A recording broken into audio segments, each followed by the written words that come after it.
Hello friends, welcome to cooking studio by Tonni. আজকে আপনাদের জন্য একটি টকঝাল মিষ্টি ঠান্ডা ঠান্ডা রেসিপি নিয়ে এসেছি। ভাবছেন টকঝাল মিষ্টি, তার উপর আবার ঠান্ডা ঠান্ডা, রেসিপিটি কী হতে পারে? ঠিক ধরেছেন, এটি হলো কাঁচা আমের টকঝাল মিষ্টি শরবত। এই গরমের মধ্যে বাইরে থেকে এসে কাঁচা আমের এই রিফ্রেশিং ড্রিঙ্কসটি পেলে তো প্রাণটা জুড়িয়ে যাবে। আর কাঁচা আমের পুষ্টিগুণ সম্পর্কে তো কারোরই অজানা না। রেসিপিটি ভালো লাগলে লাইক দিন, শেয়ার করুন এবং চ্যানেলটি সাবস্ক্রাইব করে পাশে থাকুন। রেসিপিটি বানানোর জন্য প্রথমেই আমি দুটি মিডিয়াম সাইজের কাঁচা আম নিয়ে নিয়েছি। এবার আমি আমগুলোর খোসা ছাড়িয়ে ছোট ছোট টুকরো করে নেব। তারপর আমি একটি ব্লেন্ডারের জার নিয়ে নিয়েছি। এবার জারের মধ্যে ছোট টুকরো করে কেটে রাখা আমগুলো দিয়ে দেব। এবার 1/4 কাপ চিনি দিয়ে দিচ্ছি। চিনিটা আপনারা আপনাদের স্বাদ অনুযায়ী দেবেন। আমগুলো কেমন টক হবে তার উপর চিনির পরিমাণ ডিপেন্ড করবে। আবার কেউ একটু বেশি টক খেতে পছন্দ করেন, আবার কেউ একটু কম, তাই চিনির পরিমাণ আপনাদের পছন্দ অনুযায়ী দেবেন। এবার কিছু ফ্রেশ ধনেপাতা দিয়ে দিচ্ছি। তারপর 10-12টা পুদিনা পাতা দিয়ে দিচ্ছি।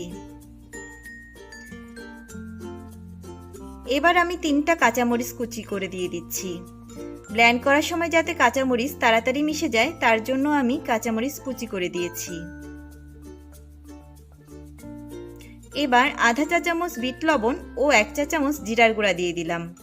এখন আধা চা চামচ নর্মাল লবণ দিয়ে দিলাম।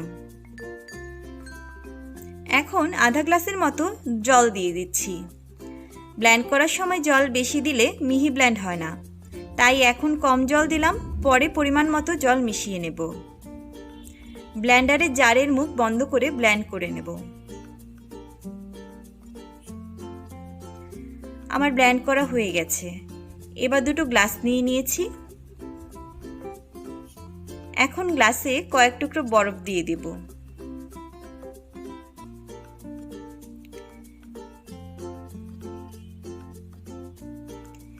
এবার আমের শরবতটা গ্লাসে ঢেলে দেব।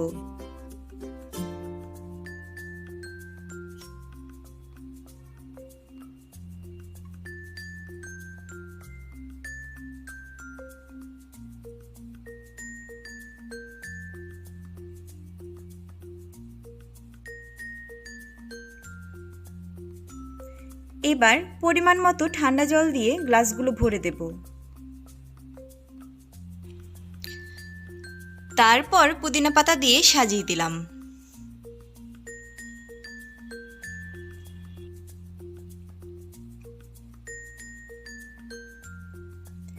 ব্যাস, রেডি হয়ে গেল ঠান্ডা ঠান্ডা টকঝাল মিষ্টি কাঁচা আমের শরবত। গরমের তীব্রতায় ঠান্ডা ঠান্ডা এই শরবতটি শরীর মন দুটোই ঠান্ডা করে দেবে। ভিডিওটি ভালো লাগলে লাইক দিন, শেয়ার করুন এবং চ্যানেলটি সাবস্ক্রাইব করুন। ভিডিওটি দেখার জন্য ধন্যবাদ।